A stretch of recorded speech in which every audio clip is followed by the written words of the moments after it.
ambulance officers in the field are often confronted with the daunting task of trying to stabilise seriously ill and injured patients. Accurate communication is often imperative in such cases. The Hunter Ambulance Services installed a new system designed to eliminate the need for messages to be relayed through a radio operator at the station.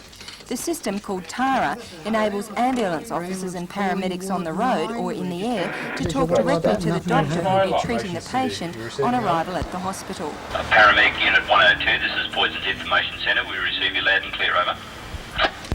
We have a 25-year-old male, approximate weight 80 kilos, who some 20 minutes ago was believed to ingest 100 milligram Protran tablets. We understand that this may be an antipsychotic agent. Could you advise, please, as to the likely clinical manifestations of such an overdose and also outline treatment? Over. According to paramedic officer Alan Playford, the system has distinct advantages. But on so many of these occasions, bringing in a severely traumatised patient, we need to be speaking to people who are dealing with acute resuscitation. And in this particular case, it's the intensive care unit of Royal Newcastle Hospital. And these people need to have accurate and ongoing information about the patient's condition.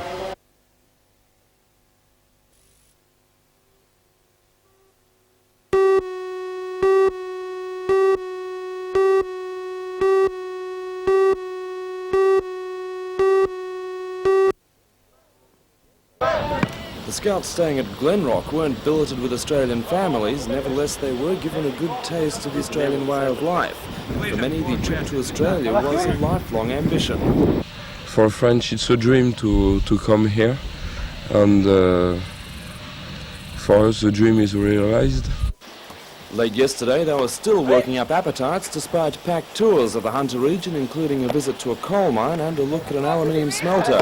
Dinner wasn't top-line French cuisine, but it was authentic: tuna and rice, followed by dollops of whipped egg white floating on custard.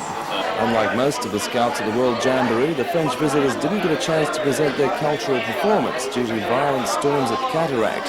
And since this was their last night, they put on a cabaret before a limited audience of friends and host families. The Scouts presented dances and songs from different ages and regions of France, including a unique rendition of the Can-Can.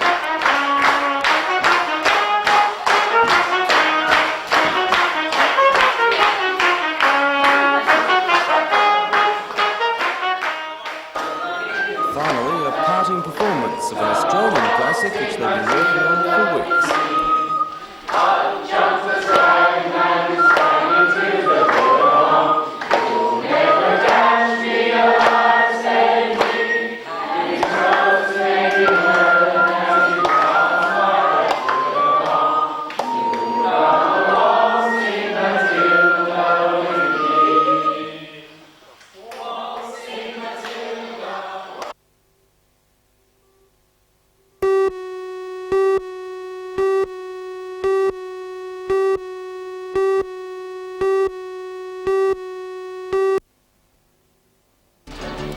Tonight we'll bring you the story of an Aboriginal protest outside the Madison Motor Inn. A group calling itself the Time for Truth Awareness Group was protesting at an Australia Day breakfast being held inside. For all the news, join us tonight at 6.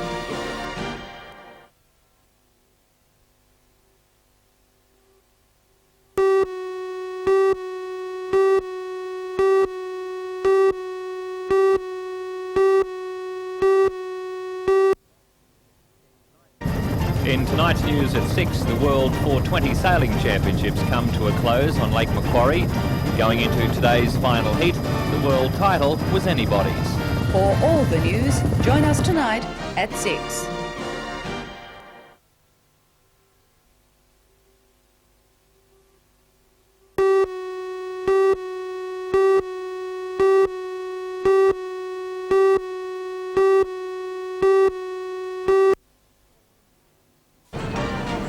As the Newcastle Harbour Regatta approaches, the problem of accommodating more than 60 yachts during a one-night stopover has been solved.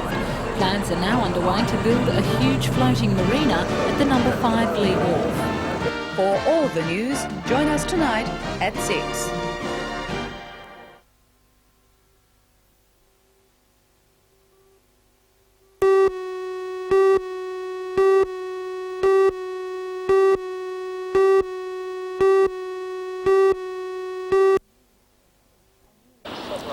a newly formed group calling itself the Time for Truth Awareness Group gathered with placards outside the motel.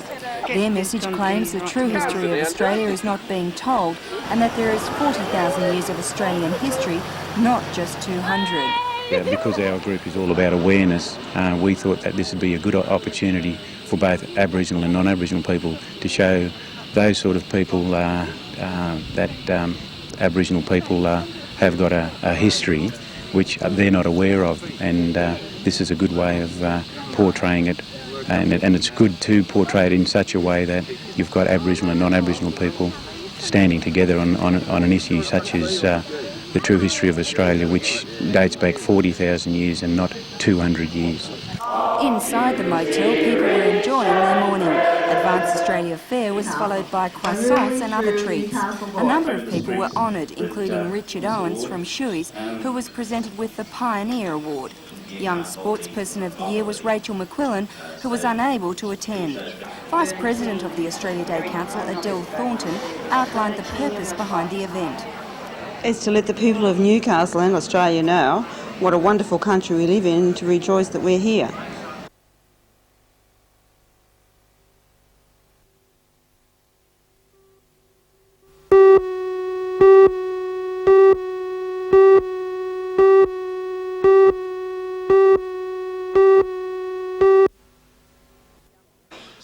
The young woman says she deserves to die 100 deaths for what she's done. She admits she planted the bomb, which killed 115 people on board the plane. She says she was following orders from the son of the North Korean president. Meanwhile, in America, President Reagan has left hospital after a routine checkup following his surgery for colon cancer more than 2 years ago.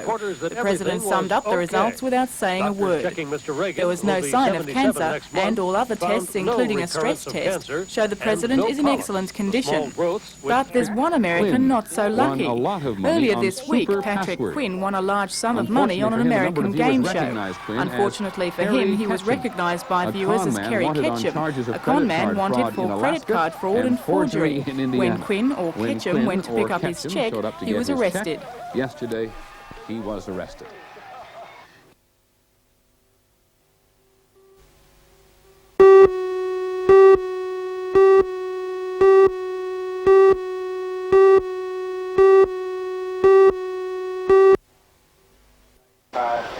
Today's Carnival, to mark Newcastle Surf Lifesaving Club's 80th anniversary, attracted competitors from all local branch clubs as well as Sydney and Wollongong. With a 2-metre surf, there was plenty of action, with one competitor taken to hospital after being heavily dumped. He was later released from Royal Newcastle Hospital after an hour's observation. In the Open Ironman event, junior Guy Andrews led for the first 2 legs, only to come off his board in the final leg, letting Greg Kelly in for first place, with John Anderson second. Do you reckon it was your experience got you through? I think it was more my coach's experience. When I come round, I was coming last out of the swim leg. I had a bad swim leg, and as I grabbed my board, my coach said go left, and so I just headed out and got a clear run straight out. So it was more his experience than mine. Greg, along with his fellow Swansea Belmont Club members, wore black armbands today in memory of promising young Ironman 16-year-old Aaron Blatchford, who died in a road accident 2 weeks ago. The big surf took its toll on competitors in the junior Ironman, with only Guy Andrews braving the big surf to start in the event.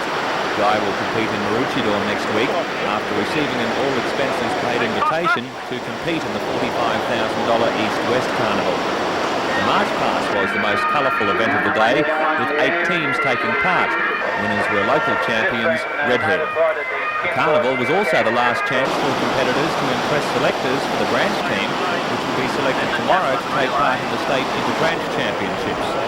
By far the most spectacular event was the second round of the main Nicholas Surfboat competition. Dixon Park won the final. There were plenty of teams that should have stayed at home. Newcastle Club President Glenn Mill says the Carnival has been a success, with the conditions helping make it more spectacular. The boat events, we've lost quite a few boats sort of hitting rocks and things like that. A lot of the boats didn't get out, they were swamped, but it's made it very spectacular for us as the spectators. It's been a long, cold day, but everybody's enjoying it.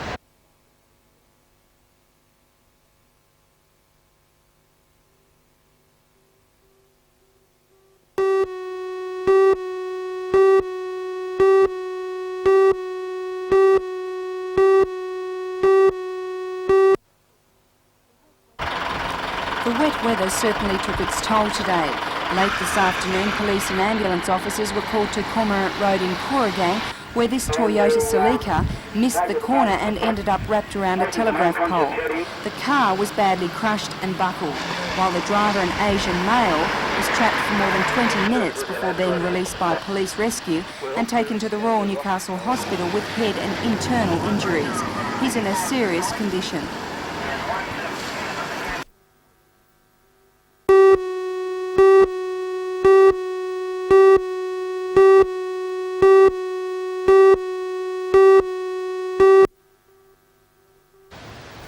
The Pro Junior win has topped off a good 3 months for the 18-year-old, who recently made it through to the semis of the Pipeline Masters in Hawaii.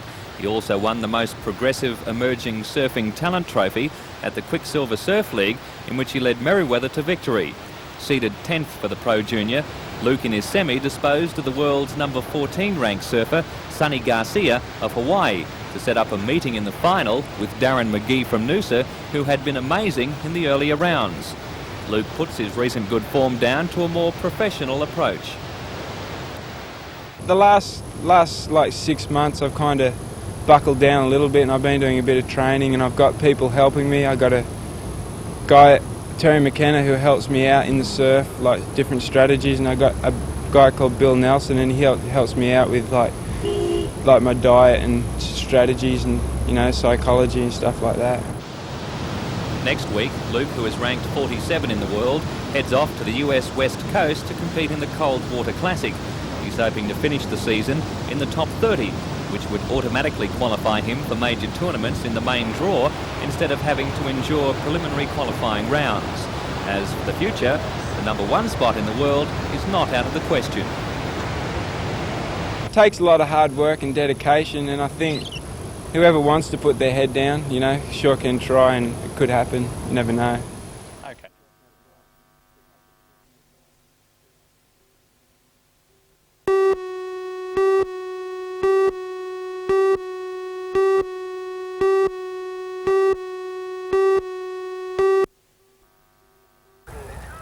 Some of the Bicentennial beach bashers were looking a little the worse for wear when we caught up with them. Beach bashers aged from 6 to 70 plan to complete the long journey from Nobbies to Circular Quay via the foreshores, beaches and headlands. About 130 are taking part in the walk. They plan to stop off at surf clubs along the way for overnight rests.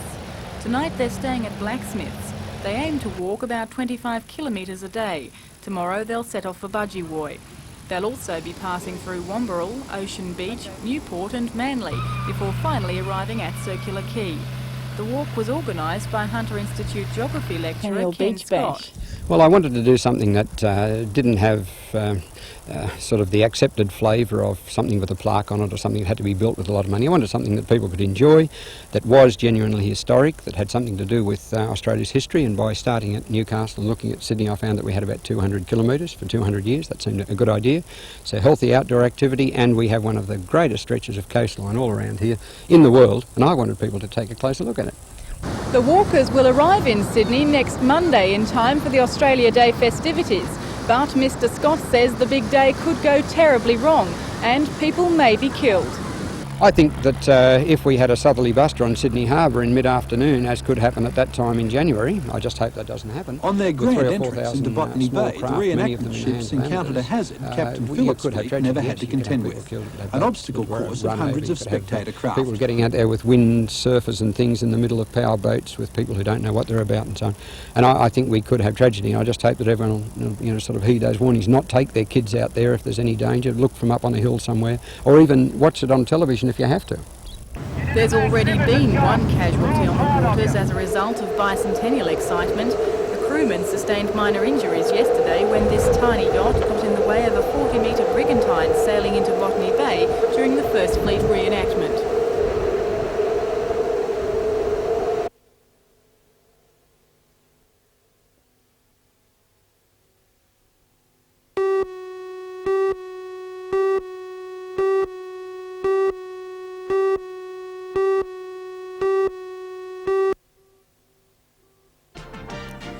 In tonight's news, 2 volunteer coastal rescue services at Port Stephens are at loggerheads.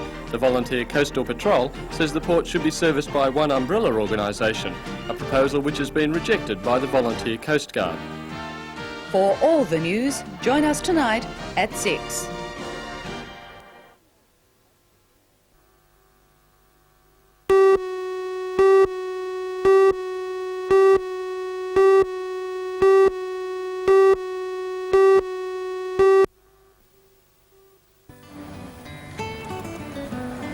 Both former and current Telecom employees gathered at the Hamilton Telephone Exchange today to celebrate the Bicentenary. Many were in period costume to match a display of telecommunication artefacts. The equipment, records and memorabilia date back to when the first telephone exchange was established in Newcastle in 1883. This candlestick phone was one of the oldest items on display. It's typical of the type found in people's homes in 1910. And not forgetting the public phone, here's an example of the old and the new. In fact, the new is so new, it hasn't even been released yet. Looking further ahead, Lord Mayor John McNaughton placed a Telecom time capsule in the walls of the exchange. In 100 years, its openers will find a collection of letters, photos of telecom equipment and people, and coins. Phyllis Gallagher helped organise today's activities. With the equipment you've got on display, was that very hard to get together? Where did it all come from? Well, most of it came from donation from people who've just accumulated that as a matter of interest over the years. Some of it came from our own historical society. But when the word got out that we were looking for equipment, people rallied around and they kindly donated or loaned it to us then too. Jez Short was among those at today's celebrations. She started work as a telephonist in 1920. Now a sprightly 84, she remembers many things and says times have changed. What do you think of the service today? Do you think it's very different? So different that I'm glad I'm not working here. Why is that? Well, I don't think there's the discipline that there was when I was working.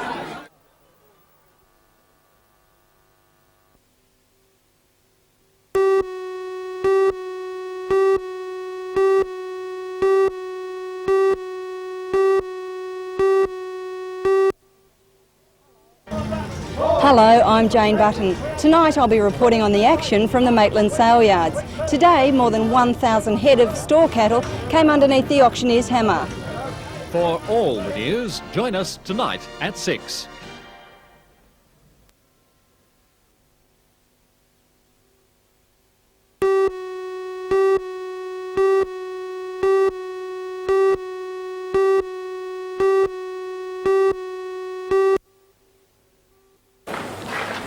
A short course in cancer survival analysis is an unexpected theme for a maths conference. The 4-day seminar examines the use of statistics in projecting medical results in the treatment of cancer patients.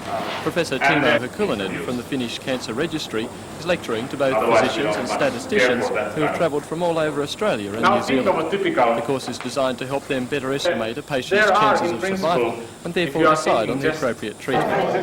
Also involved in research are mathematicians attending the 28th Summer Research Institute at the University. Run by the Australian Mathematical Society, the Institute brings together maths research people from across the country to listen to lectures and discuss solutions to their problems. During the 2-week conference, they will hear from 10 of the world's leading mathematicians in Australia, especially for the Institute. This year's conference is the first to be held at Newcastle. Sharing the university are also some of tomorrow's maths geniuses.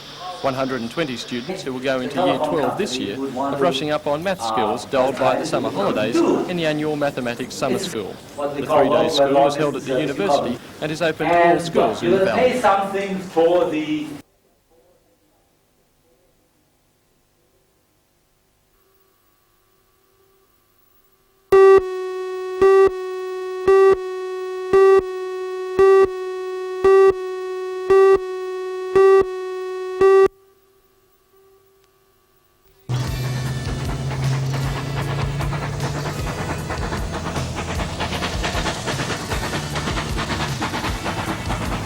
Built in 1943, the Pacific-class Locomotive 3801 saw service all over Australia before being taken out of commission in the early 70s.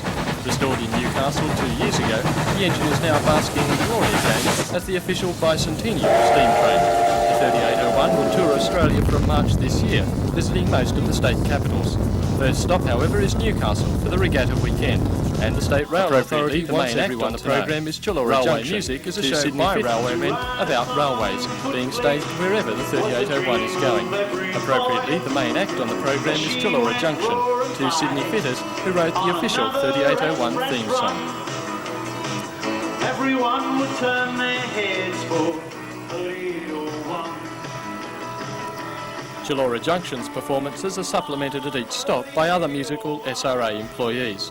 3801 will arrive in Newcastle at 11:30 a.m. on Saturday the 30th and travel to Maitland that afternoon before making a trip to Madison on Sunday.